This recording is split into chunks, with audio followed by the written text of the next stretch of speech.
Hello guys, അങ്ങനെ നമ്മൾ ഡൽഹിയിലെ റൂം ചെക്കൗട്ട് ചെയ്യാണ്. നല്ല റൂമായിരുന്നു ഗൈസ്. 4000 രൂപക്ക് ഡബിൾ കോട്ടിൻ്റെ 3 ബെഡ് ഉണ്ടായിരുന്നു, 2 ബാത്റൂം ഉണ്ടായിരുന്നു. ഫുഡും അവിടെ തന്നെ ഉണ്ട്. പക്ഷേ മറ്റുള്ള ഫുഡിനെ അപേക്ഷിച്ചിട്ട് ഇവിടുത്തെ ഫുഡ് സൂപ്പറായിരുന്നു. ട്രെയിനിലൊന്നും കൊള്ളുകയേ ഇല്ലായിരുന്നു ഫുഡ്. നമ്മൾ ബ്രെഡ്, ന്യൂട്ടെല്ല, പിന്നെ ഫ്രൂട്ട്സ് കാര്യങ്ങളൊക്കെ കൊണ്ടുപോയ കാരണം നമ്മൾ പട്ടിണി ഇല്ലാണ്ട് രക്ഷപ്പെട്ടു ഗൈസ്. കേരളം വിട്ട് കഴിഞ്ഞാൽ പിന്നെ ഫുഡിൻ്റെ കാര്യം കണക്കാണ്. പക്ഷെ മണാലിയിലെത്തിയപ്പോൾ അവിടുത്തെ ഫുഡ് പിന്നെയും സൂപ്പറായിട്ട് തോന്നിയിട്ടുണ്ടായ ഹോട്ടൽ. ഇവിടുന്ന് നമ്മൾ നേരെ വോൾവോ ബസ്സിൽ കയറി.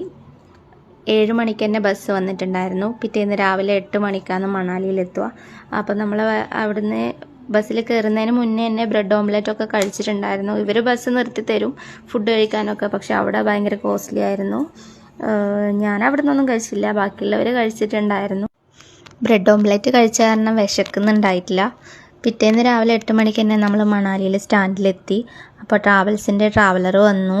10 ആളുള്ള കാരണം നമ്മൾ ട്രാവലറിലാണ് പോയത്. അവരെ പിക്ക് ചെയ്ത് റൂമിൽ കൊണ്ടാക്കി. ഒരു 12 മണിയാവുമ്പോൾ പിന്നെ പുറത്തേക്ക് ഇറങ്ങാനുള്ള പ്ലാനായിരുന്നു. അപ്പോൾ ഭയങ്കര തണുപ്പായിരുന്നു ഗൈസ് അവിടെ. നമ്മൾ ജാക്കറ്റ് കാര്യങ്ങളൊക്കെ എന്തായാലും കൊണ്ടുപോകണം. വാടകയ്ക്ക് കിട്ടും, 250 റുപ്യക്ക് കിട്ടും.